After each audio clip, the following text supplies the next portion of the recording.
नमस्कार व्यूअर्स, मेरा नाम है डीके और आप देख रहे हैं लर्निंग मॉर्गेज। तो प्रीवियस सेशन में हमने आपने देखा था कि वीकली इनकम कैलकुलेशन कैसे करते हैं, पे स्टब के बारे में जानने, बाई वीकली इनकम कैसे कैलकुलेट करते हैं, बाई वीकली इनकम होती क्या है, टीचर्स इनकम के कैलकुलेशन कैसे होते हैं, किन किन चीज़ों का ध्यान रखना पड़ता है जब हम लोग टीचर्स इनकम का कैलकुलेशन करते हैं, सेमी मंथली इनकम कैलकुलेशन कैसे होता है इसके बारे में हम लोग जाने, मंथली और आवरली कैसे कैलकुलेट किया जाता है, कैसे पे स्टब में हम चेक पॉइंट्स ढूंढते हैं और क्या क्या इंपॉर्टेंट्स चेक पॉइंट्स और कैलकुलेशन है, इस बारे में हमने प्रीवियस वीडियो में देखा था। और current earning and YTD calculation कैसे होते हैं, उसको आइडेंटिफाई कैसे करना है, ये हमने पे स्टब में देखा था। तो आज के सेशन में हम जानेंगे, ये सेशन है आपका सैलरी इनकम का पार्ट 2, जिसमें हम लोग जानने वाले हैं monthly income calculation using pay stub और W2 को लेकर हम कैसे निकालेंगे पे स्टब के द्वारा और W2 के द्वारा इनकम, और इनमें से एवरेज आउट कैसे करेंगे, एवरेज आउट किस कंडीशन में किया जाता है, क्यों किया जाता है, और हम आइडेंटिफाई करेंगे किस इनकम को हम लेंगे, या कंजर्वेटिव लेंगे या फिर हायर इनकम लेंगे, how to get the qualifying income क्या होगा, वो हम कैसे लेंगे, वो भी यहाँ पे देखने को मिल जाएगा। तो व्यूअर्स, ये हम आ गए हैं एक स्क्रीन पे, आप देख पा रहे होंगे यहाँ पे एक W2 का स्क्रीनशॉट दिया हुआ है जो कि एक डमी है, मैंने गूगल से डाउनलोड किया है। तो पहले हम जान लेते हैं कि W2 होता क्या है और किन किन चीज़ों का ध्यान देना पड़ता है जब हम W2 फॉर्म, W2 डॉक्यूमेंट जब रिव्यू करते हैं। तो पहले जान लेते हैं W2 होती क्या है। W2 are the income statement receive from a employer which reflect the total earning for an employee for a particular year. ठीक है, पर्टिकुलर ईयर के लिए एक W2 फॉर्म दिया जाता है जो एम्प्लॉयर का टोटल इनकम रिफ्लेक्ट होता है। 1 जनवरी से लेकर 31 दिसंबर तक का हो सकता है अगर बोरोअर ने पूरा साल भर काम किया हो। अगर बोरोअर ने किसी भी साल के अंदर में 6 महीना 8 महीना भी काम किया है तो उस 6 महीना और 60 महीने का W2 इनकम उसे, W2 फॉर्म, W2 डॉक्यूमेंट उसे मिलता है। ऐसा नहीं है कि हमेशा ही जनवरी 1 से लेके जनवरी दिसंबर तक उसको डॉक्यूमेंट मिले। अगर पूरा काम साल भर किया है तो उसे मिलेगा 2 महीना, 3 महीना, 4 महीना, 6 महीना, जितना भी महीना वो साल में काम किया है उस ईयर का W2 उसे उस महीने तक का उसे मिलता है। ठीक है, यहाँ पे एक नोटिस करने वाली बात है कि W2 इनकम, W2 फॉर्म में जो इनकम जनरेट जो शो होती है वो टोटल ईयर का इनकम होती है और इसमें OT, बोनस, कमीशन इनकम सारे इंक्लूड होते हैं। इसमें बाइफरकेशन नहीं होती है, अलग अलग करके नहीं होती है, इसमें टोटल इनकम सब इंक्लूड करके होता है, ये हमें ध्यान रखना होता है। और जब हम कंसिडर करेंगे W2 इनकम को, तब हमें लाइन नंबर 1, 3 और 5 को देखना है। यहाँ पे आप देख सकते हैं लाइन नंबर, ये बॉक्स नंबर जो है 1, 3 एंड 5, इनमें से जो ज़्यादा होगा उसे हम कंसिडर करेंगे मोस्ट प्रोबेबली, और जनरली जो है बॉक्स नंबर 5 कंसिडर किया जाता है, बट आप देख लेना कि सबसे हायर जो है वो हेडलाइन कहता है। ठीक है, अब हमें चेक पॉइंट क्या है, क्या चेक करना है W2 जब रिव्यू करेंगे। W2 इनकम लेने से पहले W2 डॉक्यूमेंट में हमने क्या क्या देखना है। पहले तो हम देख लेंगे कि W2 फॉर्म का ईयर कौन सा है, किस ईयर के लिए हम कंसिडर कर रहे हैं।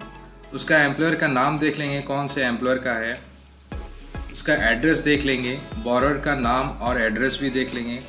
जो हम इनकम कैलकुलेट कर रहे हैं वही बोरोअर है जिसका हम इनकम कैलकुलेट कर रहे हैं, तो वो कंफर्म करने के लिए बोरोअर का नाम और एड्रेस कंफर्म करना ज़रूरी होता है। ऐसा ना हो कि आपके लोन एप्लीकेशन कोई XYZ बोरोअर का आया और W2 आप रिव्यू कर रहे हो ABC बोरोअर का, तो ऐसा नहीं होना चाहिए। इसके वजह से हम लोग कंफर्म कर लेते कि जिस बोरोअर का एप्लीकेशन है उसी बोरोअर का W2 है। उसके बाद बोरोअर का SSN नंबर हम देख लेते हैं, और ये भी ध्यान रखना है कि W2 फॉर्म जो है वो क्रॉप ना हो। क्रॉप ना होने का वजह ये है कि हमें सारा डिटेल मिल जाए जो हमने ये डिस्कस किया, एम्प्लॉयर का नाम, एड्रेस, बोरोअर का नाम, एड्रेस, SSN नंबर, ईयर, ये सारे अच्छी तरीके से रिफ्लेक्ट होना चाहिए। इसके वजह से क्रॉप नहीं होना चाहिए। अगर कहीं क्रॉप होता है, अगर हमें इनमें से कोई भी इंफॉर्मेशन मिसिंग होती है तो वो W2 हम उसे कंसिडर नहीं करेंगे। हमें एक फ्रेश W2 कंसिडर करने के लिए कंडीशन साइड करना होगा। तो नेक्स्ट आ जाते हैं, ये कैपेसिटी और इनकम रिव्यू जो पार्ट 2 है वो हम देख रहे हैं, यहाँ पे वही लिखा हुआ है। तो पहला स्टेप में हम क्या करेंगे ना, मंथली इनकम कैलकुलेट करेंगे और YTD अर्निंग कैलकुलेट करेंगे पे स्टॉप को लेके।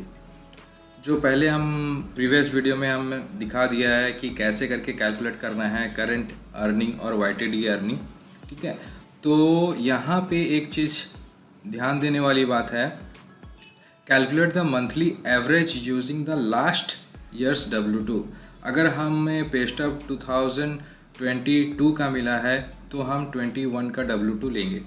और यहाँ ग्रीन में जो लिखा है W2 income is never use directly. अगर आपके पास पे स्टॉप नहीं है, रिटर्न VOE नहीं है, सिर्फ W2 है, तो आप साल भर का इनकम डिवाइडेड बाय 12 करके नहीं ले सकते हैं। It is always taken as a reference point to look the trends of the borrower income. हमेशा एक रेफरेंस की तरह W2 जो फॉर्म है इनकम को वो लिया जाता है। आप डायरेक्टली डिवाइडेड बाय 12 या फिर डिवाइडेड बाय 7 या 8, अगर 7 महीने के लिए काम किया है, 8 महीने का काम किया है, डिवाइडेड बाय 7 या 8 करके जितना भी निकलेगा उसको हम लोग डायरेक्टली इनकम की तरह नहीं ले सकते। ये हमेशा रेफरेंस की तरह आता है। दूसरा स्टेप हो गया आइडेंटिफाई द ट्रेंड्स इंक्रीजिंग और डिक्लाइन।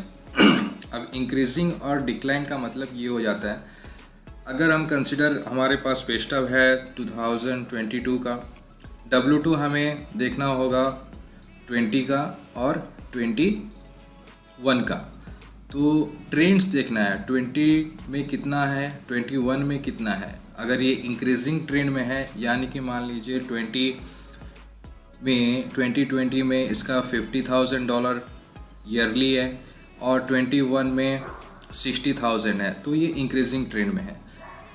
इसी तरह डिक्लाइनिंग क्या हो गया ना, डिक्लाइन ट्रेंड्स जब प्रीवियस ईयर का इनकम करंट ईयर का इनकम से ज़्यादा रहेगा तो हम इसे डिक्लाइन कर लीजिए। मान लीजिए 2020 का इनकम 2021 के इनकम से ज़्यादा है तो ये डिक्लाइन ट्रेंड से है। प्रीवियस ईयर का इनकम उसके लास्ट ईयर के इनकम से अगर ज़्यादा होता है तो इसे डिक्लाइन ट्रेंड्स मान के हम चलेंगे। तो जब इसका इंक्रीजिंग ट्रेंड्स होगा तो इसका कैलकुलेशन क्या होगा और इसमें हम किस चीज़ों का ध्यान में रखेंगे। पहले तो जब ये इंक्रीजिंग ट्रेंड में होगा, if the current earning calculated using the pay stub is more than the W2 income by greater than 10%, ask the borer for a explanation.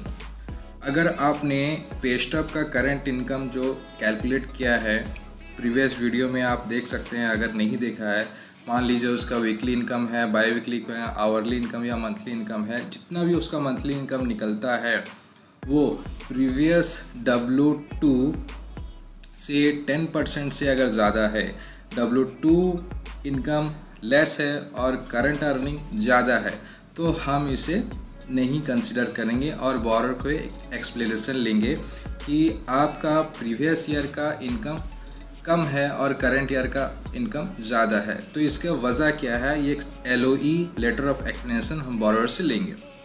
If the explanation received from the borrower is satisfactory, अगर आप सहमत हैं, satisfy हैं उसके explanation से, go ahead and consider the higher value, यानी कि current earning calculated from the pay stub is the higher value, आप हायर वैल्यू के हिसाब से जा सकते हैं। अगर आप बोरर के एक्सप्लेनेशन से सेटिस्फाई नहीं हैं या फिर बोरर का एक्सप्लेनेशन डॉक्यूमेंट फाइल में नहीं है, तो आप calculate the YTD plus W2 and consider its qualifying income if we are following the conservative approach. Conservative approach हमेशा सेफ रहता है, क्योंकि आप कंजर्वेटिव सबसे लो इनकम जो है वो लेके आप चल रहे हैं, जिसमें कि लोन का रिस्क कम हो जाते हैं। अगर आपको LOE सेटिस्फैक्ट्री नहीं है, डॉक्यूमेंट में कोई LOX नहीं है, आप बोरोवर को LOE के लिए नहीं चाहते हैं कि वो दे, ठीक है, तो आप कंजर्वेटिव अप्रोच लेके जा सकते हैं। कंजर्वेटिव अप्रोच कैसा होगा ना, YTD इनकम जो होगा प्लस W2, रिसेंट W2 जिसका होगा वो प्लस करके एवरेज करना होगा आपको और कंसिडर द कंजर्वेटिव अप्रोच। अब YTD इनकम प्रीवियस वीडियो में आपने देखा था कैसे हम लोग कैलकुलेट किए हैं, प्लस W2। अगर 2021 का W2 1 साल का है और YTD 6 महीने का है, तो ये 12 महीना और ये 6 महीना, तो डिवाइडेड बाय 18 मंथ करके उसका एवरेज निकल जाएगा और वो हम लेंगे as a qualifying income for the conservative approach. ये है हमारा सिनेरियो इंक्रीजिंग ट्रेंड का। दूसरा, if the current earning calculated using the pacer is marginally greater than W2 within 10%। अब हमने जान गया कि अगर 10% से ज़्यादा है तो हमें LOE चाहिए। अगर LOE नहीं चाहिए, नहीं मांगना चाहते, डॉक्यूमेंट में नहीं है, तो हमें YTD इनकम और W2 इनकम का एवरेज निकालना है और कंजर्वेटिव अप्रोच पे लेना है। अगर परसेंटेज 10% से ज़्यादा है, करंट अर्निंग पे स्टब का अर्निंग W2 अर्निंग से 10% से नीचे है, ज़्यादा है बट 10% से नीचे है, तो हम उसे कैसे कंसिडर करेंगे? Take either of this. If we are following the conservative approach, take the lower value of this two. ठीक है, वो दिस टू क्या है? करंट YTD, करंट और YTD। करंट इनकम या फिर YTD इनकम है, उसमें से जो सबसे नीचे है, सबसे लोअर है, वो इनकम हम लेके चलेंगे। If the borrower doesn't qualify with the conservative approach, we can consider the higher value of these two, current और YTD, with proper explanation and supporting document। अगर borrower जो है कंजर्वेटिव अप्रोच से क्वालिफाई नहीं हो रहा, सबसे लोएस्ट इनकम से क्वालिफाई नहीं हो रहा है, तो हमें सीधा सीधी लोन को डिक्लाइन नहीं कर देना है। हम उस केस में देख लेंगे, we can consider the higher value, किसका? करंट का और YTD का, बट हमें एक्सप्लेनेशन चाहिए होगा, explanation and the supporting document कि बॉरर का सैलरी बीच में कहीं हाइक हुआ है या इंक्रीज़ हुआ है, इस चीज़ से हमें पता चल जाएगा और हम उसे कंसिडर कर सकते हैं। ओके, अब आ जाते हैं डिक्लाइन ट्रेंड्स में। इफ़ द डिक्लाइन ट्रेंड्स, अगर बॉरर का इनकम 2021 में 2022 से कम है, तो हम इसे डिक्लाइन ट्रेंड से कंसिडर करेंगे। ठीक है, प्रीवियस ईयर का इनकम करंट ईयर का इनकम से ज़्यादा है और डिक्लाइनिंग ज़्यादा से कम होते होते आ रहा है, डिक्लाइन ट्रेंड्स पे हम इसे कंसिडर करेंगे।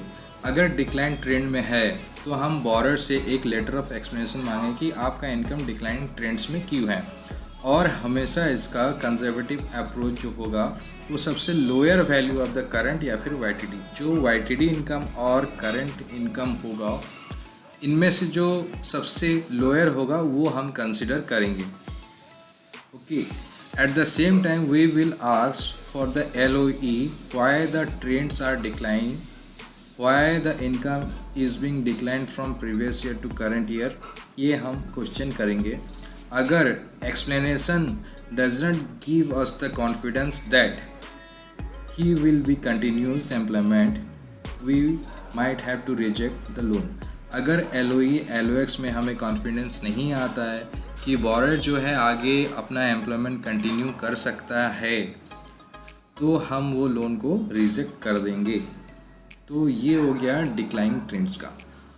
और यहाँ एक नोट है, in certain cases the current earning could be taken as the qualifying income although the YTD income in low. इस बार में हमेशा हम ये जानें कि करंट अर्निंग YTD अर्निंग से वायदा होना चाहिए। अगर वैसा नहीं है तो हम ये सब LOE और प्रीवियस एक्सप्लेनेशन कंसिडर करेंगे, but some of the cases में ऐसा नहीं है। ठीक है, qualifying income although YTD income is lower, अगर होता है तो हम इसे किसी किसी केस में कंसिडर करेंगे। For example, consider a scenario where the borrower received a salary hike The borrower need to provide his hike letter or the increase in income should be supported by a VOE, written VOE। अगर बीच में उनका salary hike हुआ है, salary increase हुआ है, तो obviously जो है करंट इनकम वो ज़्यादा हो जाएगा और YTD इनकम जो रहेगा वो कम रहेगा। तो इस केस में हमें वो कंसिडर कर लेना है, but we need to have the supporting document that borrower has a salary hike. ये हमें रिटर्न VOE से पता चल जाएगा, या फिर LOE लेटर ऑफ एक्सप्लेनेशन या फिर हाइक लेटर से हमें पता चल जाएगा। तो हमेशा हमें जब कैलकुलेट करना है एक चीज़ का ध्यान देना है, द करंट इनकम जो है वो YTD इनकम से ज़्यादा होना चाहिए। अगर नहीं है तो हमें LOE मांगना पड़ेगा। और 10% के सिनारियो में ये देखना है अगर 10% से ज़्यादा है या फिर 10% से कम है। तो जैसे हमने डिस्कस किया मोर देन 10% का सिनारियो और ये लेस देन 10% का सिनारियो, ये दो चीज़ हमें जो है वो ध्यान से लुकआउट करना होगा।